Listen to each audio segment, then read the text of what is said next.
We gave the vibe check as low when Georgia has the ball, but what about the vibe check when Alabama has the ball against what I will still call an elite defense? Yeah. Is it true? Is it not? We'll next talk about it. Locked on Bulldogs.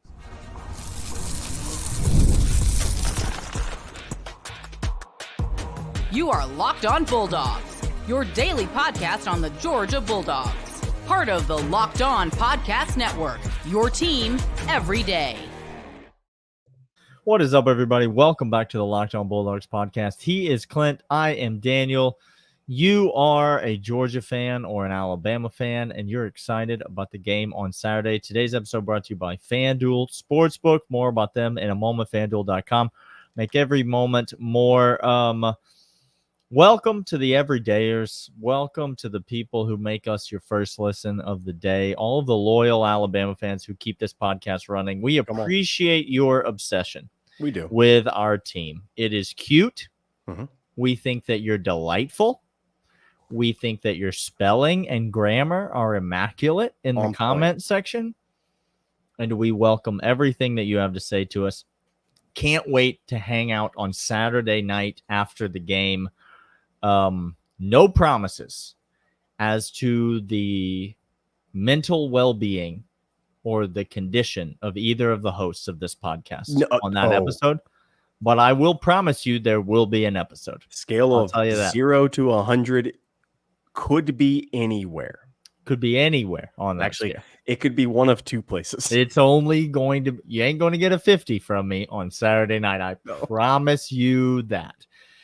Yesterday, we talked about Carson Beck and the Georgia offense against the Alabama defense. We talked about the offensive line. We talked about the run game. We talked about the passing game. We talked about what we needed to see from the receivers. If you did not get a chance to listen to that, it was released extremely late in the evening on Monday, and so maybe you missed it. Go back and check that out. You can do it after you finish listening to this or watching this on YouTube. So go ahead and do that. But today, Clint, let's not get lost in the past. Let's focus like Alabama fans are when they reminisce about the times when they used to win championships. Oh, no. Let's focus on Georgia's defense. Okay. Georgia's elite defense. There's no arguing that Georgia is SEC. back. Georgia's back to having an elite level defense again after a year off last year of a substandard Georgia defense. I think this, to me, Kirby was asked a question about this in the presser, and he didn't really answer it because he's Kirby Smart. Yeah. But the line, if you just think about the linebackers last year versus this year, Georgia last year had an injured Smile Monda and two true freshmen playing linebacker every single snap against Alabama and down the stretch in this season. This year, Georgia has a healthy Smile Monda, two sophomores who have an entire season of SEC football under their belts, and Jalen Walker, the best player on Georgia's defense, playing inside linebacker this season. If you think about what Jalen Milroe does well, it's not a mystery, okay? Like, he ain't going to come out there and Tom Brady his way to victory. No. That just simply isn't who he is. Short, medium to middle of the field accuracy, not his strong suit. Alabama fans, please do not even get in the comments. Stop. The man ain't working the route tree, okay? Please. Let me explain the route tree to you. Okay. Is he open? Throw it. Is he not? Put it up under here and take off, because you're a better athlete than everyone else on the field. Well, correct. Except.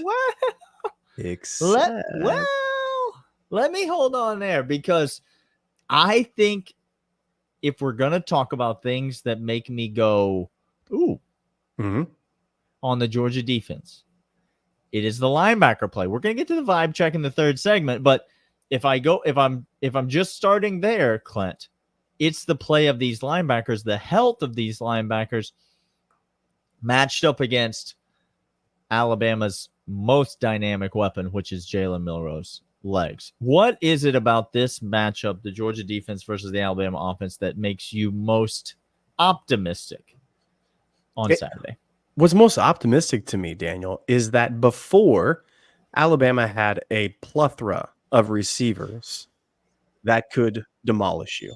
They had a stable of running backs that could demolish you if you were Georgia's defense, or if you were a young girl running out onto the field. If Nick Saban ran the program at Athens, there'd be no more problems, Daniel, because he has always and forever taken care of people that did awful. Oh, except on video. He struck a young girl in the face. There's no and question. Was not disciplined at all. He cited he was feared for his life. He struck her in the face.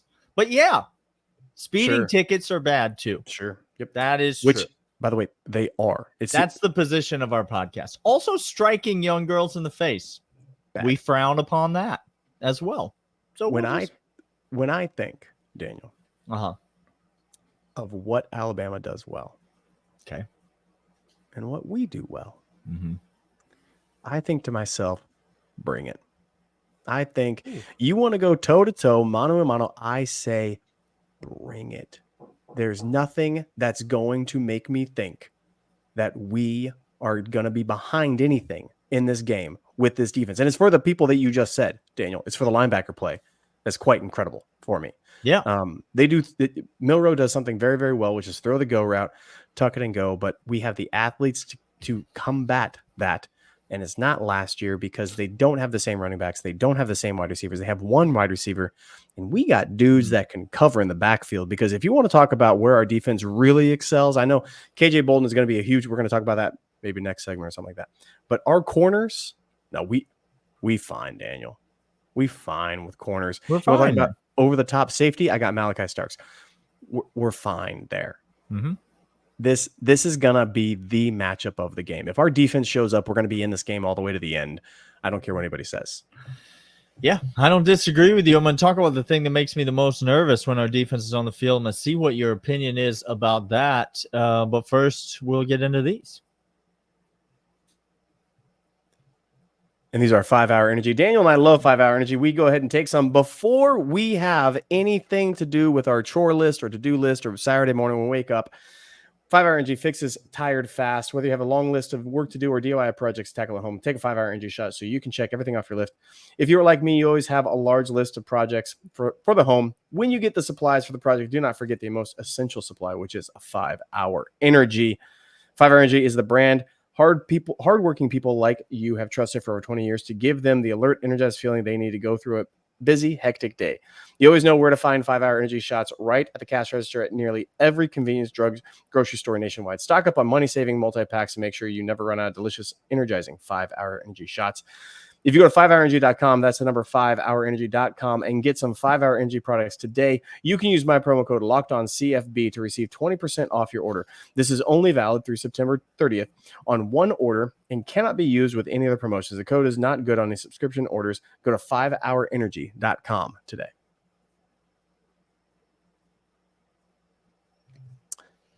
Daniel, you're talking the talk of the defense, and you're getting excited.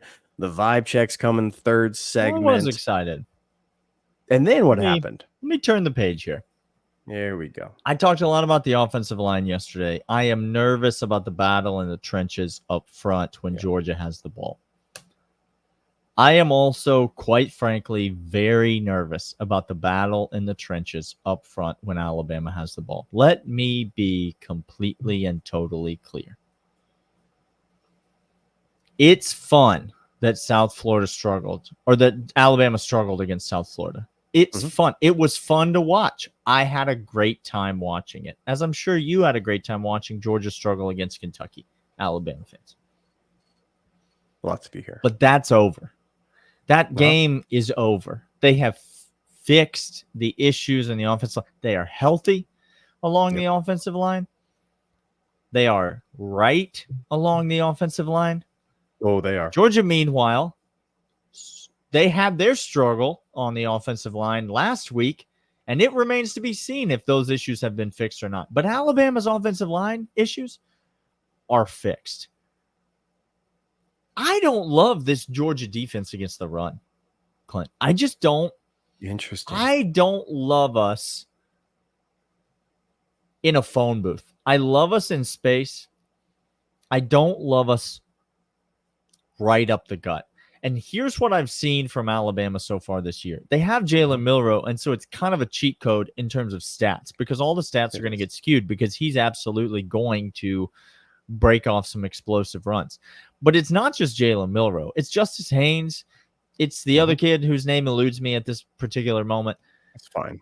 All three of those backs, the quarterback and the two running backs, Alabama is prone to explosive run plays. Like they are prone to busting big ones in the run game. And they are just,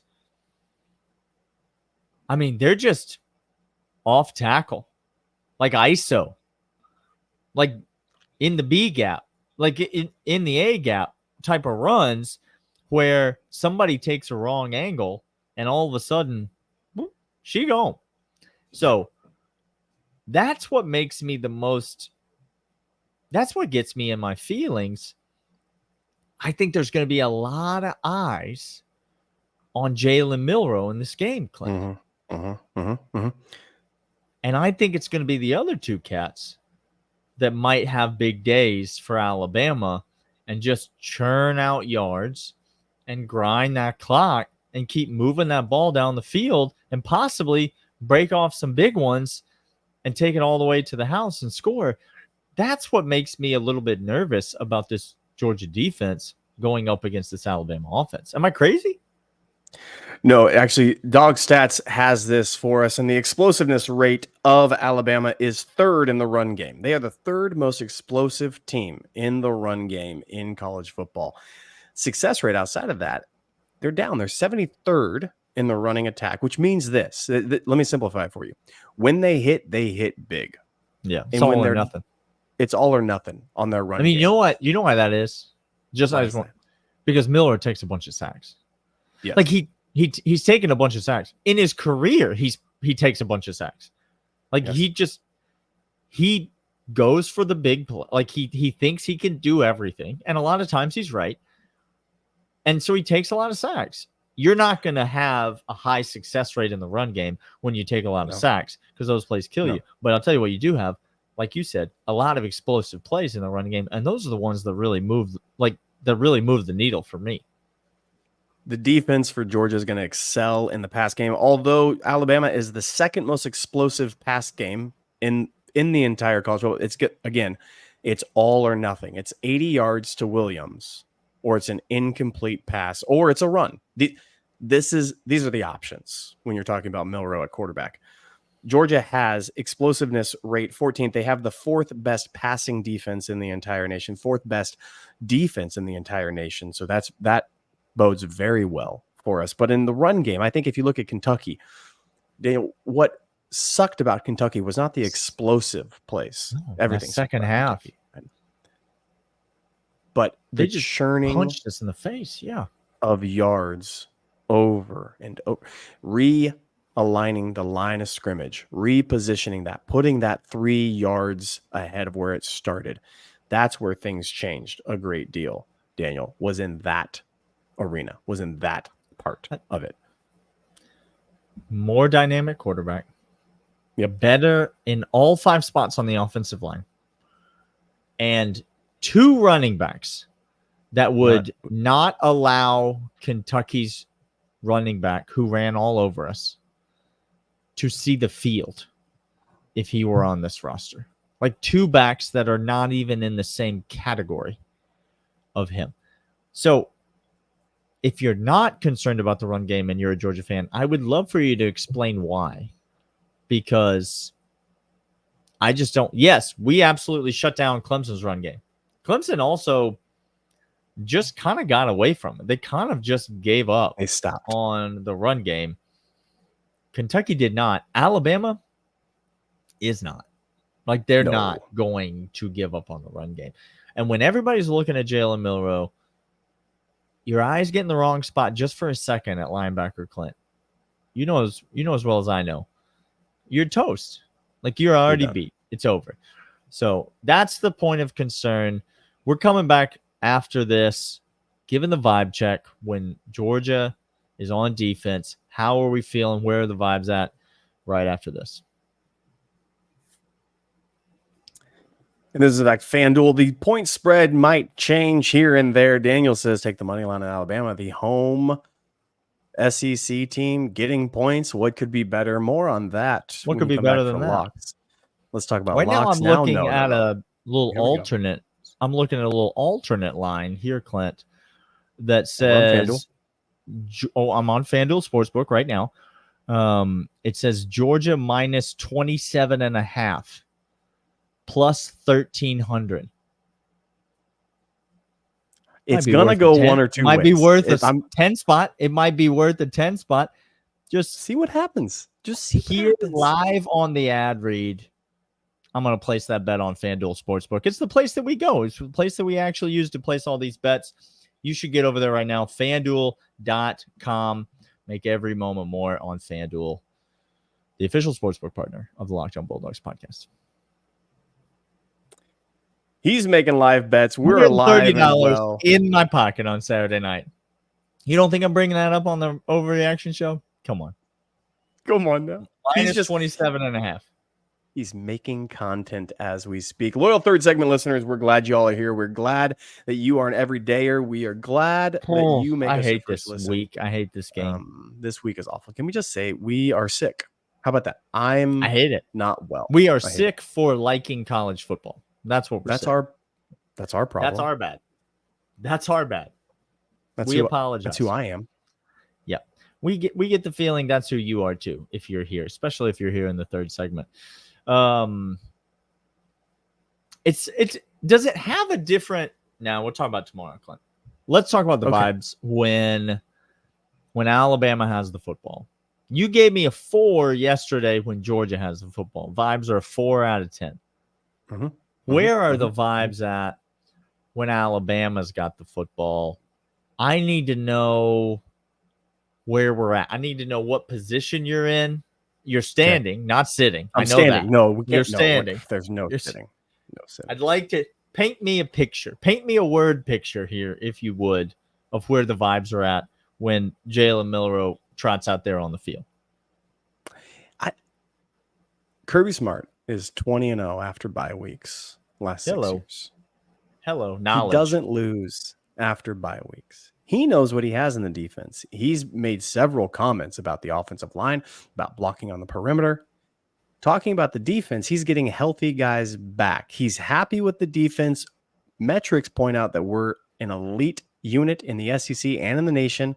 We stopped and took the best shot from a lot of people. We haven't let a touchdown be scored yet. Daniel, I don't think the Milroe and Williams, and you could say Justice Saints, okay, that's fair. If you take away Milroe, though, I'm here to tell you, Alabama cannot win without Milroe. Period. Well, that's true. He's their best player. So period. If you mitigate him, if he's 50% as productive, you have a very good shot at winning this game. The vibe for me, Daniel, is at an 8 when this defense is on the field. I'm feeling supremely confident, which only means, can I just tell you what that means? Let me translate. Oh, yeah, we all know, but explain to us. I'm an idiot. No, I am a moron and setting myself up for failure. My man just drove the car right off the cliff. He not thinking, not reading the warning signs at all. I'm not gonna lie to you. I've been thinking about this run game and this run defense all week. I've been thinking about getting gashed right up the middle all week. I've been thinking about 5 yards, 6 yards, and just moving the chains all week. But then Kirby Smart said, Here we go. that Warren Brinson is practicing Yeah, he did. last week. Yeah, he did. Jordan Hall ain't going to play. I don't know. Maybe not ever again. Ever. I'm not even sure the man's got both his legs. He doesn't exist now. Let me tell you what he is. He's working very hard in his rehab. Want to make sure that everybody knows that. He ain't going to play. But Warren Brinson is going to play. Warren Brinson is going to be back. And my God, we need him, Clint. We need him something serious. He moves the needle for me on the vibes. I'm telling you, one guy, this is my favorite player along the defensive front, has been for multiple years.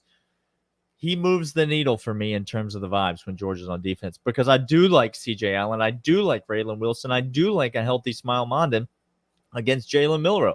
I think we got 3 dudes that can run, hit, tackle, get off blocks, and make plays against a really dynamic athlete.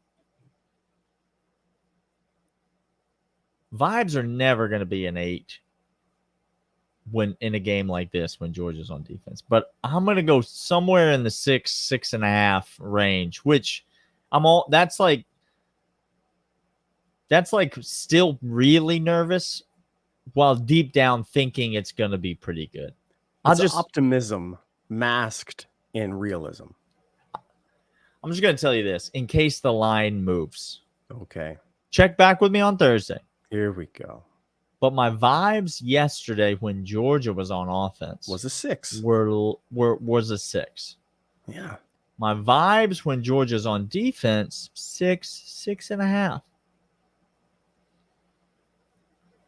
I don't like a lot of points in this game. I don't. Looking like Daniel. It's 48.5 right now. I'm not here to give out locks to you because that happens on Thursday. But I'm only trying to explain to you what I'm doing on the FanDuel app right now as we record this. So that's something I'm leaning towards. We'll see on Thursday if it makes the lock show. Yeah. But, yeah, I like Georgia's chances against this Alabama offense. I don't think Alabama is going to just put it on Georgia from an offensive standpoint. I could be wrong, but I think it's less about the fact, Alabama fans, listen, I think it's less about the fact that Alabama's offense has like fallen off from where it was, because I don't necessarily think that's true. Obviously, Kalen DeBoer is a great offensive coach. I don't necessarily think it's that Alabama's offense has fallen off. I think it's that Georgia's defense has really ascended and has really taken some steps forward since the last time we saw these two teams play. I think Georgia's got a lot of similar players on the field. I think Georgia's a drastically better defense than it was the last time these two teams matched up. And I don't know that Alabama is a drastically better offense. I don't even know that they're a better offense at all than they were the last time that these two teams matched up. And so, yeah, may I just talk myself into a 7. We may have gotten all the way up to a 7. Vibes might be a 7 when Georgia's on defense. So, love that, Daniel. Love that. He is Daniel. I'm Clint. This is Locked On Bulldogs, part of Locked On Podcast Network. We're going to be back every single day, including the Overreaction Show. Alabama, set your alarms to come back and mock us. It's going to be fantastic. Can't wait to see you there. Win or lose, Alabama fan. I'm sure you'll be here. We'll see you all then. See you.